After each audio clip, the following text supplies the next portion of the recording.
আমরা খুব জটিল একটা বর্তনীর তুলরোধ নির্ণয় করবো অনলি 1 মিনিট সময়। দেখো 1 মিনিটও লাগবে না, 30 সেকেন্ডের মধ্যে এটা তুলরোধ নির্ণয় করে ফেলবো। দেখো 20-20 কিসে আছে সংযুক্ত, 20-20 সমান শ্রেণীতে সংযুক্ত আছে, সুতরাং তার তুলরোধ যদি আমরা নির্ণয় করি তাহলে হবে 40 এর সাথে আবার কিসে সংযুক্ত, যেহেতু সেম পটেনশিয়াল পয়েন্ট তার মানে 40 আর 40 হচ্ছে তোমার সমান্তরালে সংযুক্ত, সুতরাং আমরা পুরোটার পরিবর্তে এখানে লিখতে পারি এই তুলরোধ হবে কত, 20 ওহম। আবার খেয়াল করো এখানে 20-20 কিসে সংযুক্ত, শ্রেণীতে সংযুক্ত, এই 40 হবে তুলরোধ, এই 40 এর সাথে এই 40 হচ্ছে কিসে সংযুক্ত, সমান্তরালে সংযুক্ত, সুতরাং আমরা এই পুরোটার পরিবর্তে এখানে লিখতে পারি 20 ওহম।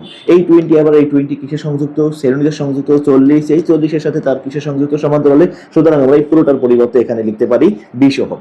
এবার খেয়াল করে দেখো আমাদের এই 20 এবং এই 20 শ্রেণীতে সংযুক্ত তুলরোধ হবে কত, 40 এর সাথে কিসে সংযুক্ত, সমান্তরালে, সুতরাং এই পুরো তুলরোধ হবে 20 ওহম। এবার খেয়াল করো 20-20 কিসে সংযুক্ত, শ্রেণীতে সংযুক্ত, তুলরোধ হবে 40 এর সাথে 40 কিসে সংযুক্ত, সমান্তরালে, সুতরাং এই পুরোটার পরিবর্তে এখানে তুলরোধ হবে 20 সাথে এই 20 কিসে সংযুক্ত, শ্রেণীতে সংযুক্ত, তার তুলরোধ করা হবে 40 এর সাথে কিসে সংযুক্ত, সমান্তরাল, সুতরাং এই পুরোটার পরিবর্তে তুলরোধ করা হবে 20-10 তার মানে টোটাল বর্তনী তুলরোধ হবে কত, 40।